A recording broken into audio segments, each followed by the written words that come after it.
दोस्तों, जब आप लोन नहीं चुका पाते तो बैंक या रिकवरी कंपनियां आपको डराने के लिए नई धाराएं जो कि बीएनएस की धारा 316 और 318 का सहारा ले रही हैं। ये वही धाराएं जिन्हें पहले हम आईपीसी 406 और 420 के नाम से जानते थे। अब सवाल ये है, क्या पैसों के लेन देन को लेकर आपको जेल हो सकती है?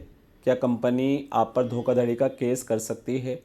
सो गाइज़, मेरा नाम है एडवोकेट आबिद और आज की इस वीडियो में हम जानेंगे सुप्रीम कोर्ट का वो कौन सा जजमेंट है जिसमें सुप्रीम कोर्ट ने साफ कहा है कि पैसों के लेन देन को क्रिमिनल केस नहीं बना सकते, और लास्ट में जानेंगे आपके कानूनी अधिकार क्या हैं। तो चलिए वीडियो शुरू करते हैं।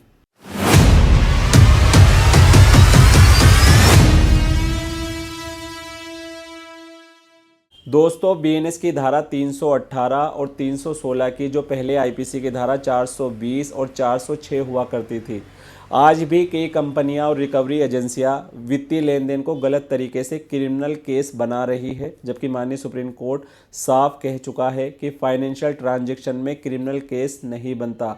फिर भी कहीं कहीं थानों में गलत एफआईआर दर्ज हो रही है। आज इसी पूरे प्रोसेस को हम सरल भाषा में समझते हैं। तो अगर आपने लोन लिया है और किसी भी वजह से आप उसकी ईएमआई नहीं दे पा रहे हैं तो ये एक सिविल मामला है, धोखाधड़ी नहीं है। फिर भी अगर कोई कंपनी आप पर बीएनएस 316 और 318 के तहत एफआईआर दर्ज कराती है तो एक मजबूत ड्राफ्ट के जरिए उसे हाई कोर्ट से खारिज कराया जा सकता है।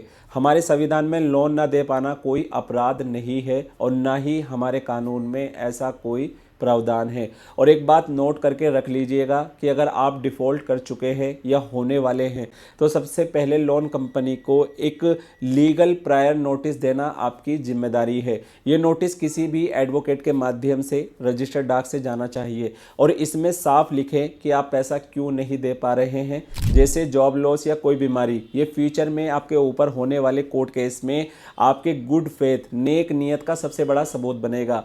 फ़ोन कॉल या व्हाट्सएप पर मैसेज कर देना ये काफ़ी नहीं होता, ये आपकी कानूनी सुरक्षा की पहली ढाल है। अब आते हैं मुख्य टॉपिक पर। बीएनएस 318 और 316 क्या है? बीएनएस 318 चिटिंग जो कि पुरानी आईपीसी में 420 में था, और BNS 316 criminal breach of trust जो कि पुरानी आईपीसी में 406 होता था। अब सवाल ये है, क्या लोन डिफ़ॉल्ट होने पर 316 या 318 का केस बनता है?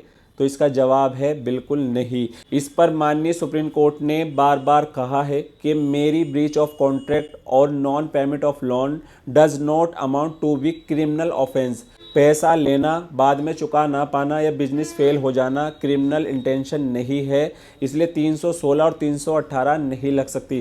फिर भी कुछ कंपनियों में एफआईआर कैसे दर्ज हो रही है? तो वो आपके ऊपर दबाव बनाने के लिए, आपके अंदर डर पैदा करने के लिए, पैसे की रिकवरी के लिए, वो भी गलत तरीका अपनाकर।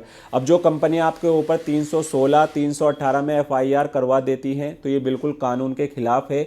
ऐसी एफआईआर को मजबूत ड्राफ्ट और सही जजमेंट के आधार पर हाई कोर्ट में कुवेश यानी रद्द कराया जा सकता है।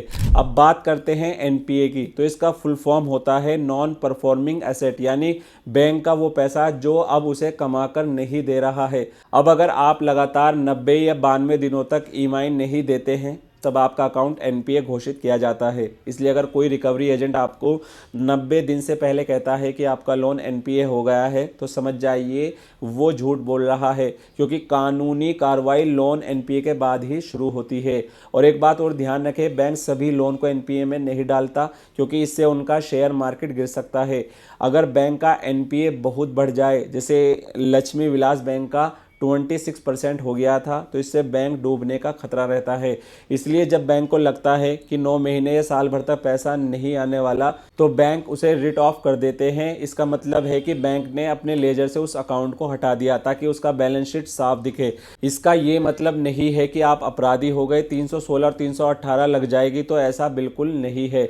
यहीं से आपके लिए सेटलमेंट का रास्ता खुलता है। अब बात करते हैं लोन कितने तरह के होते हैं। तो लोन 2 तरह के होते हैं। सिक्योर्ड लोन, जिसमें आपने सोना, मकान या कार गिरवी रखी है। यहाँ बैंक सरफेसी एक्ट के तहत 13 क्लोज 2 और 13 क्लोज 4 का नोटिस भेजता है। तो आपको ऑब्जेक्शन देना है और ज़रूरत हो तो लीगल हेल्प लेना है।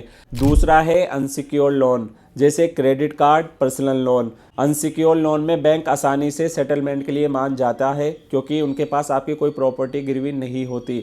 इसमें बैंक केवल सिविल सूट या लोक अदालत का सहारा ले सकता है। और अगर 316, 318 की एफआईआर हो जाए तो क्या करें? तो ऐसे में आपको घबराना नहीं है, ये फाइनेंशियल डिस्प्यूट है, इसमें क्रिमिनल केस नहीं बनता और इस तरह की एफआईआर को सुप्रीम कोर्ट के जजमेंट के आधार पर क्वेश कराया जा सकता है। और आपके लिए कुछ ज़रूरी टिप्स हैं। सबसे पहले तो ये है कि लीगल प्रायर नोटिस ज़रूर भेजें, उसके बाद शांत रहिए और हर नोटिस का रिप्लाई बैंक को दीजिए और सेटलमेंट का इंतज़ार कीजिए। और गलत एफआईआर से डरिए मत क्योंकि अनसिक्योर्ड लोन में क्रिमिनल केस नहीं बनता। तो दोस्तों, लोन लेना अपराध नहीं है, लोन चुका ना पाना भी अपराध नहीं है। ये अपराध तब होता है जब शुरू से ही धोखा देने की मंशा हो। इसलिए अपने अधिकार जानिए, घबराइए नहीं, कानून आपके साथ है। इसलिए अगर आपके मन में कोई गलत विचार आ रहे हैं तो उन्हें निकाल कर फेंकिए। पैसा आज नहीं कल आ जाएगा, लेकिन आपकी ज़िंदगी अनमोल है। अगर आपको कोई भी नोटिस मिला है या आप 316 या 318 जैसे मामलों में कानूनी सलाह चाहते हैं तो आप हमसे सीधा संपर्क कर सकते हैं। वीडियो को लाइक करें, शेयर करें और चैनल को सब्सक्राइब ज़रूर करें।